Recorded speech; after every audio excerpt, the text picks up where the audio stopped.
Shalom Sobat Yud, hari ini kita akan beribadah dan kita angkat satu pujian, Ku Diberi Kuasa.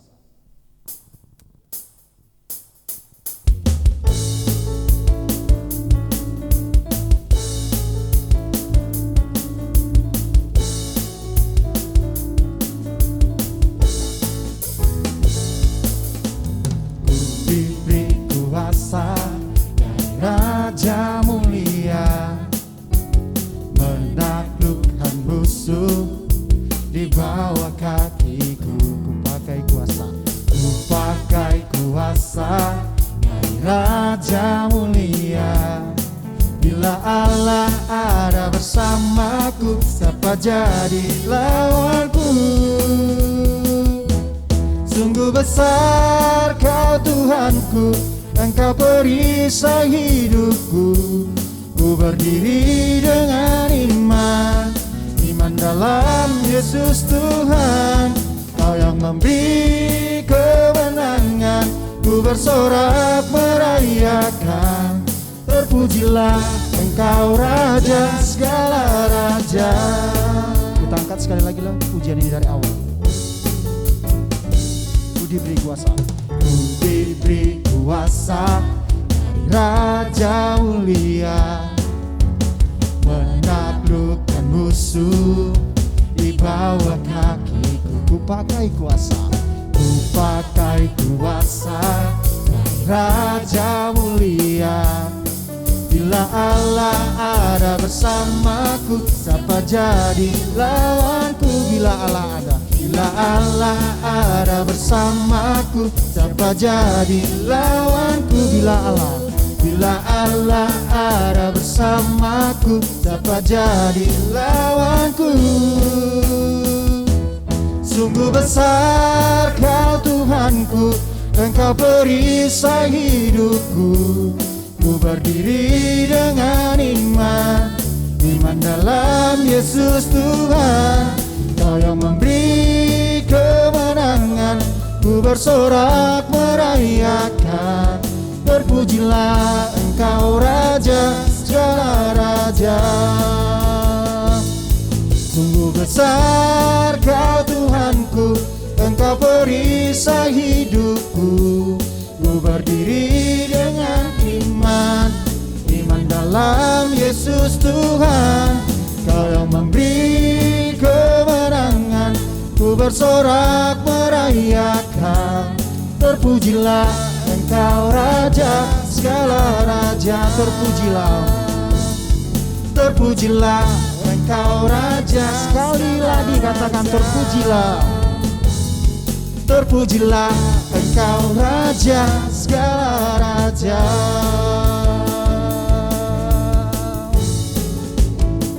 Amin. Terpujilah Engkau Raja segala raja. Selanjutnya kita angkat pujian Roh-Mu yang hidup.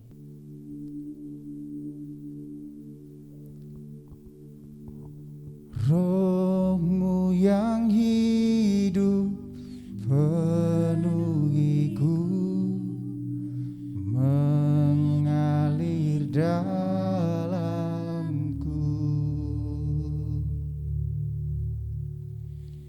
Jiwaku tenang bersamamu dalam naunganmu.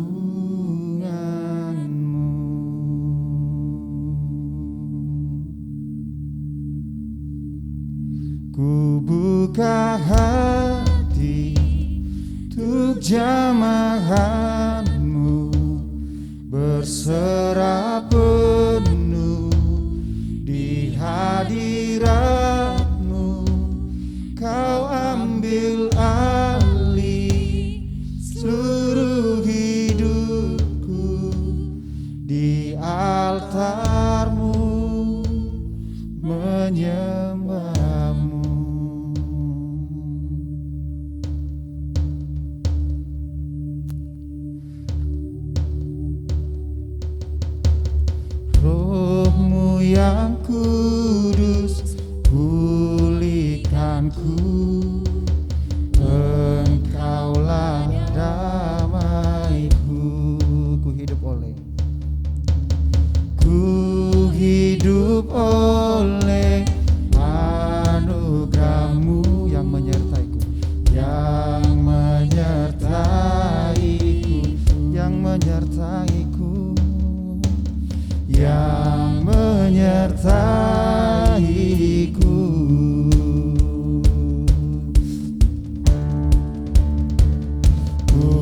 buka hati untuk jamahanmu, berserah penuh di hadiratmu.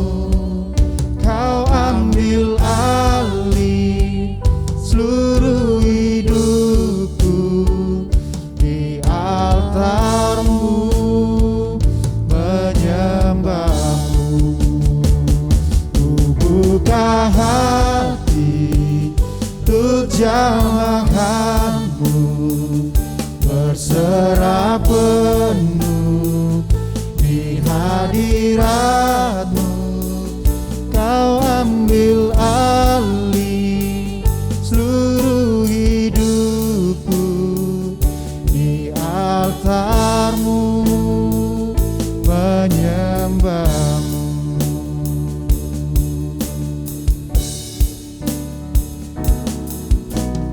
Rohmu yang hidup penuhiku, Engkaulah damaiku. Ku hidup oleh, ku hidup oleh anugerah-Mu yang menyertaiku, yang menyertaiku.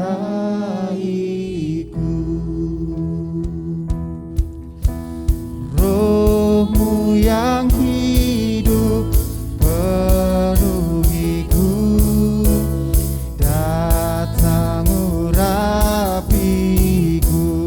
Ku siap, ku siap, ku siap terima kuasa-Mu.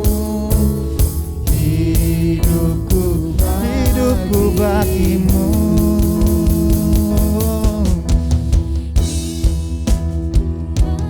Buka hati untuk jamahanmu, berserah penuh di hadiratmu.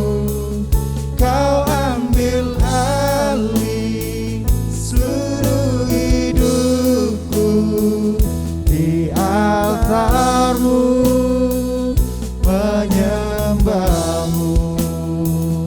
Ku buka hati untuk jamahanmu,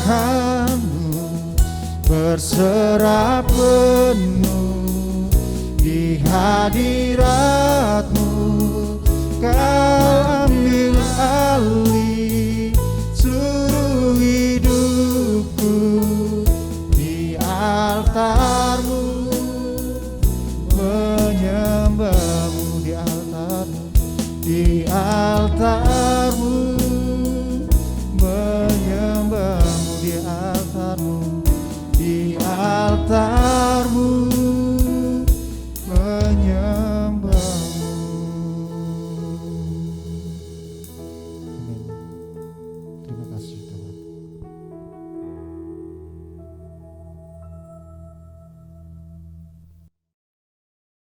Tuhan Yesus, persiapkan kami untuk mendengarkan kesaksian daripada saudara kami, dan biarlah setiap kesaksian yang disampaikan dapat menjadi berkat bagi kami semua yang mendengarnya.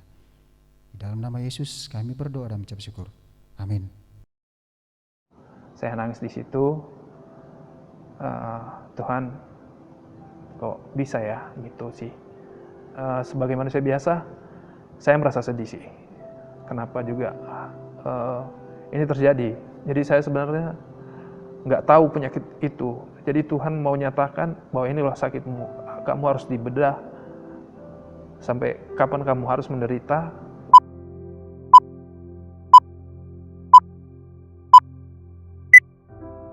Hai, Shalom Sobat Yud, Tuhan beserta dengan kita. Kita bersyukur sekali hari ini hari yang spesial yang Tuhan telah percayakan buat kita. Hari ini nih kedatangan seorang guest star, seorang pemuda yang sangat memberkati kita semua. Langsung saja, ini dia. Hai, Shalom. Saya Joni Amanjea. Saya aktif melayani di sini di Gereja Metodis Tanjung Rawa. Saya pegang alat musik bass. Nah, Kak Joni ini aktif di pelayanan ya. Boleh dong perkenalin lebih dalam lagi sosok kakak itu gimana sih gitu, cerita ya sedikit cerita tentang kehidupan Kak Joni lah. Oke, kita mulai dari mana ya? Mungkin kita mulai dari saya lahir di Nias, tepatnya di Gunung Sitoli pada tanggal 15 Januari tahun 1991. Kemudian saya besar sekitar di sana, saya nggak lama sih, sekitar 5 atau 6 tahun saya pergi ikut orang tua merantau. Tahun 1996 saya pindah ke Riau, kemudian saya SD-nya tahun 1997 di Riau, tamatnya 2003, kemudian lanjut SMP di sana juga 3 tahun sampai 2006. Kemudian saya pindah ke Tanjung Merawa, ini tepatnya saya melanjut SMA di Metodis Tanjung Merawa pada tahun 2006. Tamat 2009, saya menganggur setahun lah. Terus saya melanjut kuliah di Universitas HKBP Nomensen Medan pada tahun 2010. Saya mengambil jurusan akuntansi, tamat tahun 2014. Jadi setelah tamat saya bekerja sampai sekarang ini. Saya aktif pelayanan pada tahun 2008 di sini, pas saya lagi SMA di sini. Kemarin yang ngajak saya pelayanan ada Pak Rian sama kawan-kawan pemain musik lah. Jadi saya aktif itu dari mulai saya mengikuti dari remaja, pemuda, dan umum sampai sekarang ini. Begitu sih sekilas perkenalan tentang saya. Wah, jadi kemarin kan nih sempat terdengar kabar kalau Kak Joni itu kena penyakit ya gitu, sampai kita sendiri juga terkejut sakit apa gitu. Ternyata setelah dapat info ternyata Kak Joni ini mengidap penyakit tumor, ya kan? Gimana sih Kak ceritanya dari awalnya sampai prosesnya sampai sekarang Abang itu seperti sekarang ini gitu? Gimana sih proses ketika Abang dinyatakan mengidap tumor itu? Apa sih yang Abang rasakan? Coba dong berbagi sedikit dengan kita. Oke, baik. Ceritanya aneh sih, tapi kan harus saya berbagi kepada teman-teman sekalian kan. Awalnya gini, saya mau latihan musik di gereja, tepatnya pada tanggal 12 Juni bulan ya, tahun ini, tahun 2021, jam 4 sore. Jadi saya sama teman-teman masuk ke gereja. Jadi anjing di Metodis kan lagi dikasih makan, jadi dilepas dikeluarin gitu kan. Jadi penjaga, maksudnya satpam di sekolah ini, di gereja kita nggak tahu kalau kita latihan. Jadi anjing itu menyerang saya, ada 2 ekor. Jadi di kaki saya, di sebelah kiri dan sebelah kanan. Jadi pertolongan pertama yang saya lakukan ya saya cuci di kamar mandi, terus saya pergi ke puskesmas dan saya tanya, saya bilang saya digigit anjing, apakah ada obat rabies? Oh tidak ada, tapi saya dikasih obat. Jadi besoknya malamnya saya lalui tanpa ada, maksudnya hal-hal yang buat istilahnya indikasi kalau saya ada rabies gitu sih. Jadi besoknya saya izin nggak masuk kerja hari Senin.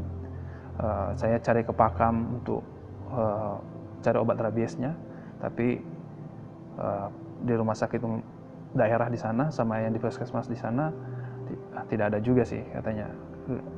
Jadi saya balik lagi ke rumah, terus saya telepon rumah-rumah sakit yang ada. Saya tanyalah apa vaksin rabies apakah ada, dan semua juga kosong gitu sih di setiap rumah sakit. Jadi hari berlalu, 2 minggu kemudian saya tiba-tiba kok demam lagi gitu kan. apakah aku rabies gitu kan. Saya kembali lagi cari di klinik-klinik sekitar Tanjung Morawa, tapi mereka disarankan kalau udah 2 minggu ini kayaknya masa inkubasinya itu sudah nggak ada lagi lah katanya. Tapi kondisi fisik saya menurun tiba-tiba kan, saya mulai lumpuh, istilahnya pelan-pelan lumpuh dari tangan, terus kaki saya. Saya hampir-hampir nggak sadar kalau nggak bisa melepaskan sendal saya di sebelah motorik sebelah, maksudnya anggota gerak sebelah kanan saya. Tiba-tiba malam itu saya di kamar kan udah nggak kuat lagi nahan, terduduk. Aku pas mau makan malam tiba-tiba aku terduduk kan, kok nggak bisa lagi aku gerakkan ini kan. Terus orang tua sama teman-teman saudara semua menyarankan saya supaya dicek dulu. Jadi singkat ceritanya saya masuk ke klinik Dilon Tanjung Rawa yang ada di sini. Dicek memang nggak ada apa-apa, nggak ada apa-apa semua dari darahnya hasilnya nggak ada memang rabies ya. Jadi besoknya saya disarankan untuk di CT scan ke Kolombiasia. Tepatnya itu hari Senin ya. Terus saya tunggu hasilnya hari Selasa. Hari Selasa kemudian keluar hasil CT scan dari Kolombiasia bahwa ada semacam tumor atau daging tumbuh di dalam otak sebelah kiri saya. Wah, saya mendengar itu, aduh, kok bisa ya gitu kan. Saya juga berpikir-pikir, lantas selama ini saya nggak bisa tidur, gitu sih. Rupanya karena ada tumor itu di atas kepala saya. Jadi singkat ceritanya, Selasa sore saya keluar dari rumah sakit, dari klinik itu untuk dirujuk ke Murni Teguh.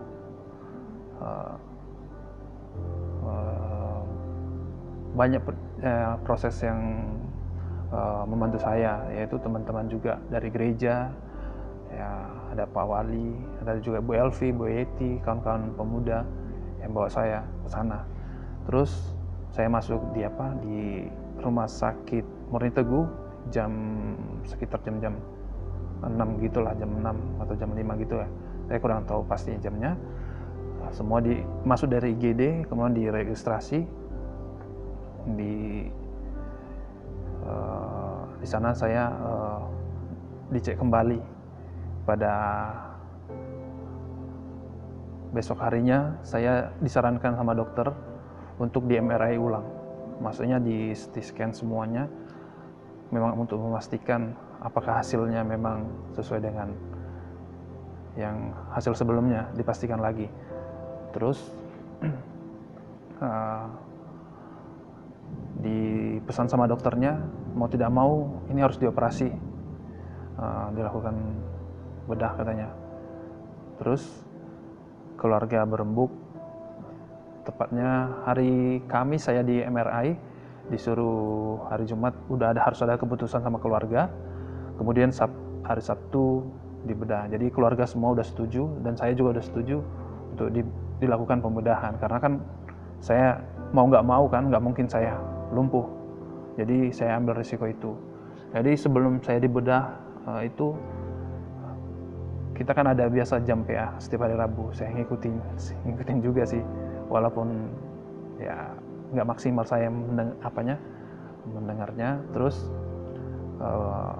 teman-teman juga menguatkan di sana. Juga hari Kamis, hari Jumat saya lalui dengan berserah kepada Tuhan,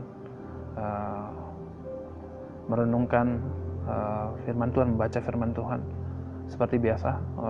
Kemudian saya juga dilayani setiap pagi sama Bu Elvi. Jadi saya saat teduh pagi-pagi sama mereka bareng-bareng. Jadi saya juga dikirimin firman Tuhan sama teman-teman pemuda juga ya teman-teman pelayanan yang menguatkan. Ada yang ngirimin makanan juga. Jadi pada saat itu hari Sabtu saya dipersiapkan lah untuk dioperasi. Nah, jadi Bu Elvi juga nelpon saya, mendoakan saya supaya saya tetap kuat. Pada hari Sabtu itu juga saya udah berserah kepada Tuhan. Ya, mau nggak mau Tuhan, ini yang harus saya lalui. Saya bilang kan. Kemudian jam 12 saya dipersiapkan, diganti baju untuk pakai baju bedah, dibawa ke ruang bedah gitu. Kemudian di situ perasaan saya sudah istilahnya saya sudah berserah kepada Tuhan tanpa istilahnya nggak ada perasaan tegang atau gimana. Jadi saya udah rileks, udah santai. Jadi memang saya berdoa sebelum itu. Saya pas pagi-pagi hari Sabtu itu juga ada satu pujian yang dikirim Ibu Elvi, Engkau Tuhan yang kuandalkan. Saya mendengarkan lagu itu juga,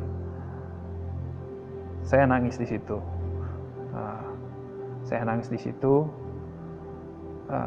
Tuhan, kok bisa ya gitu sih. Saya menangis gitu kan. Saya sedih juga. Sebagai manusia biasa, saya merasa sedih sih. Kenapa juga ini terjadi? Tapi saya tahu Tuhan punya rencana indah di situ. Mungkin selama ini kan aku susah tidur. Jadi saya sebenarnya nggak tahu penyakit itu. Jadi Tuhan mau nyatakan bahwa ini loh sakitmu. Kamu harus dibedah. Sampai kapan kamu harus menderita untuk supaya bisa tidur. Istilahnya jam-jam istirahat saya satu hari itu bisa tidur sejam, 2 jam. Jadi penyakit itu harus diambil supaya kamu bisa cukup tidur nantinya. Mungkin disitulah saya juga boleh merasakan apa yang disampaikan. Tuhan mau menyatakan sakit ini, menunjukkan sakit ini bahwa inilah sebabnya. Terus lanjut lagi, saya masuk di ruang bedah sekitar hampir jam 2 ya. Kalau nggak salah, saya jumpa sama dokter Bayu. Ada 3 yang, atau saya ingat hanya dokter Bayu aja yang nangin saya. Saya juga lupa anestesi saya siapa. Tapi saya masih kenal wajahnya. Jadi dokternya bilang sama saya, abang tenang, nggak apa-apa katanya. Oke, saya masuk ke ruang bedah jam 2 gitu, sekitar jam 2, saya kurang tahu pasti ya jam berapanya, tapi sekitarnya jam 2 gitu. Saya masuk ruang bedah, disuntik dari tangan saya sini, ada infus di sini kan, disuntik semacam cairan gitu lah kan, baru dia dibius dari pernafasan saya. Jadi hanya sekitar 10 detik atau 15 detik saya udah nggak sadarkan diri. Jadi ya udah semua, saya nggak tahu lagi entah gimana itu kan. Saya sadarnya hampir jam berapa gitu ya, jam 7 malam atau jam 8 malam, disadarkan, dibawa ke ruang apanya kan, dari bedah ke ruang ICU lagi kan.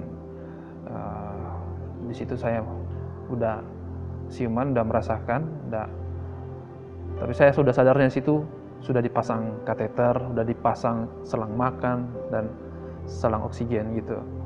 Jadi udah istilahnya saya udah nggak apa lagi, istilahnya udah masa-masa krisis itu udah lewat gitu dalam pemikiran saya. Jadi malam itu kulalui, memang ada sedikit infeksi di paru, maksudnya di tenggorokan saya, karena memang pemasangan jalur selang makan itu prosesnya memang agak istilahnya dipaksa lah gitu, sampai hampir lecet begitu, makanya saya agak batuk-batuk kemarin itu. Kemudian paginya saya dikasih makan sama suster yang perawatnya. Kemudian siangnya saya keluar langsung dari ruang ICU, masuk ke ruang biasa, yang istilahnya ruang rumah sakit yang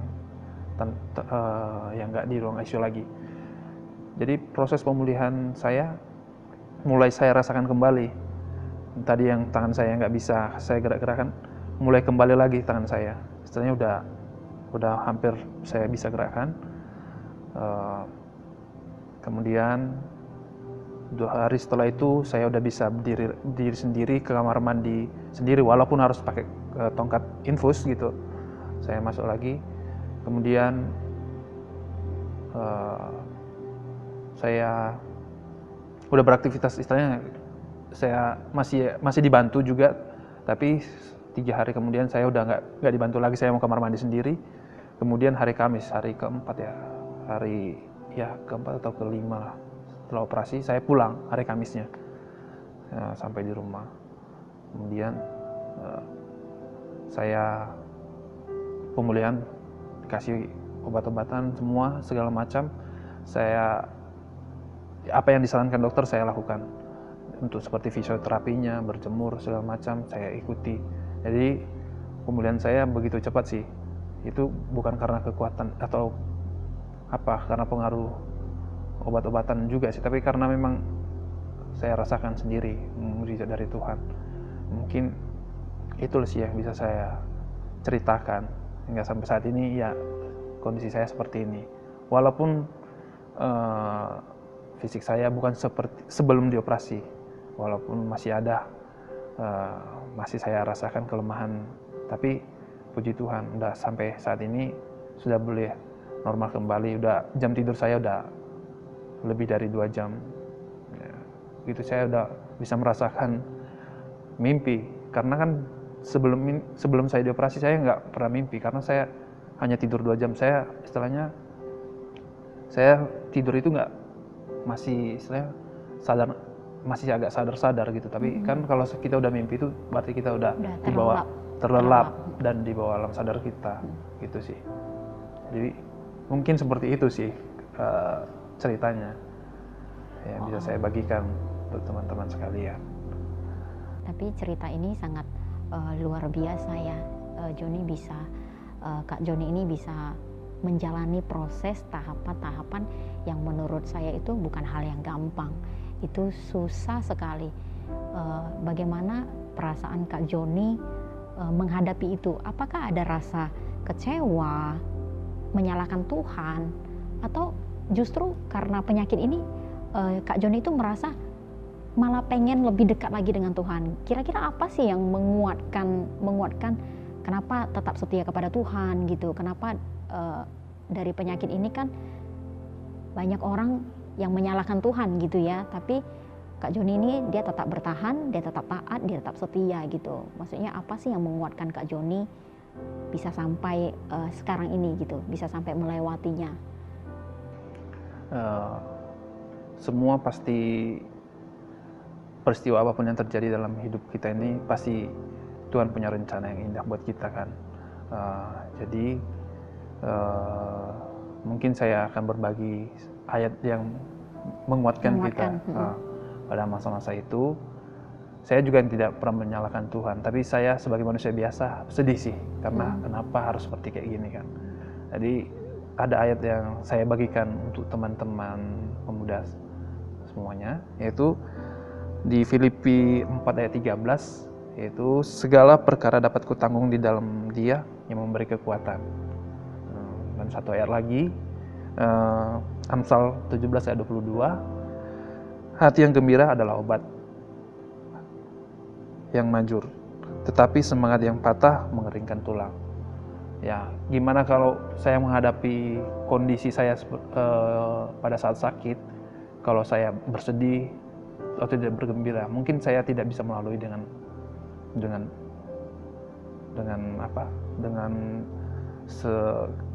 istilahnya saya bersedih, tapi saya serahkan semua kesedihan saya kepada Tuhan, gitu sih.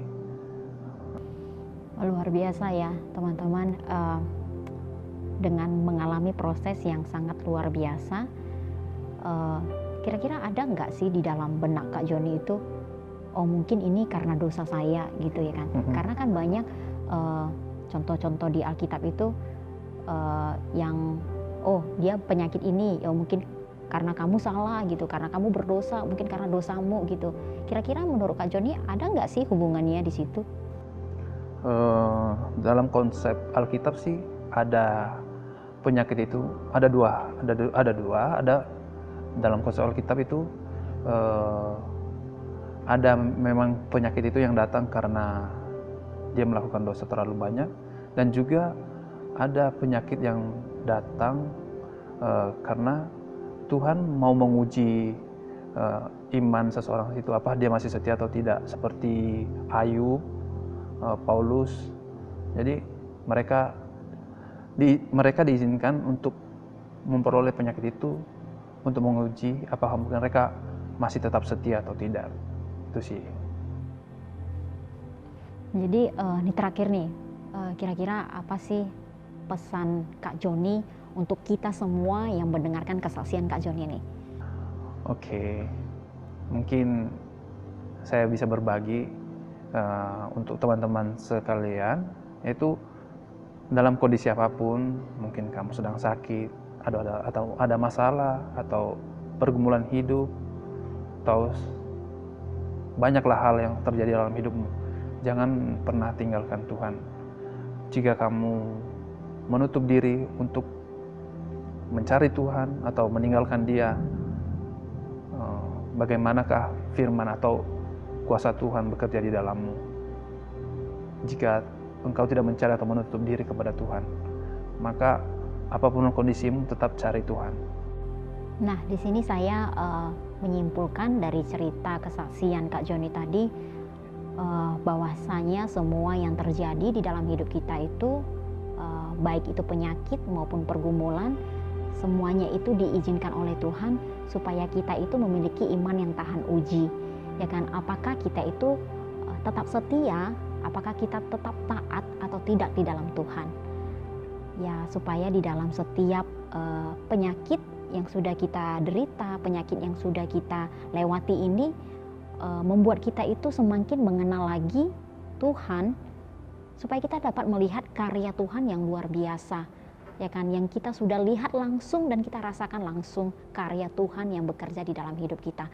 Karena hanya Tuhanlah satu-satunya yang kita andalkan, hanya Tuhanlah yang dapat memberikan kesembuhan, pemulihan di dalam hidup kita. Benar nggak Kak Joni? Ya, benar. Ini ada satu lagu juga yang sudah saya jelaskan di pertengahan tadi, itu satu-satunya yang kuandalkan. Dari pujian ini juga bisa menguatkan saya melalui di masa-masa saya sakit. Saya mengajak teman-teman semuanya, kita angkat pujian ini sambil merenungkan, kita sambil ambil sikap berdoa bahwa Tuhan yang memberkati, Tuhan yang memulihkan, Tuhan penyembuhku. Mari kita mengangkat pujiannya.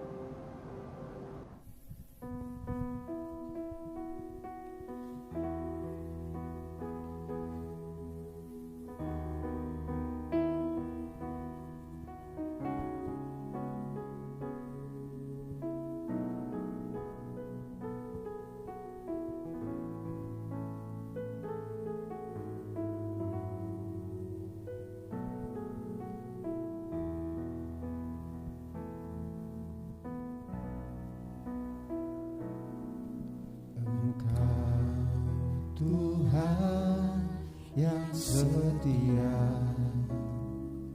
waktumu selalu yang terbaik. Engkau Tuhan sandaranku, dan ku hanya kan berharap padamu. Satu-satunya yang ku andalkan, satu-satunya yang ku percaya. Engkau sumber kekuatan, sumber pengharapan, sumber kedamaian, satu-satunya yang ku andalkan, satu-satunya yang ku percaya. Engkau Tuhan memberkati, Tuhan penyembuhku, Tuhan pemulihku. Kita angkat lagu ini sekali lagi dari awal dengan penuh sukacita. Engkau Tuhan yang setia, waktumu selalu yang terbaik. Engkau Tuhan sandaranku, dan ku hanya kan berharap padamu, satu-satunya yang ku andalkan, satu-satunya yang ku percaya. Engkau sumber kekuatan, sumber pengharapan, sumber kedamaian, satu-satunya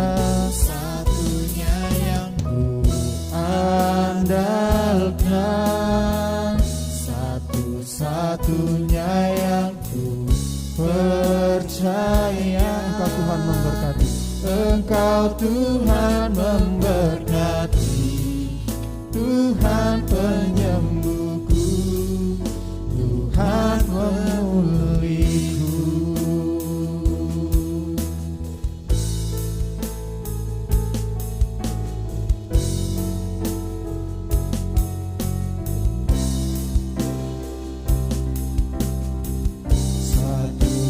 Satu-satunya yang ku andalkan, satu-satunya yang ku percaya, satu-satunya Kau yang setia, satu-satunya Kaulah Tuhanku, satu-satunya yang ku andalkan, satu-satunya yang ku percaya. Engkau sumber kekuatan, sumber pengharapan, sumber kedamaian, satu-satunya yang ku andalkan, satu-satunya yang ku percaya. Engkau Tuhan memberkati, Tuhan penyembuhku, Tuhan pemulihku. Engkau Tuhan memberkati, Tuhan penyembuhku, Tuhan pemulihku.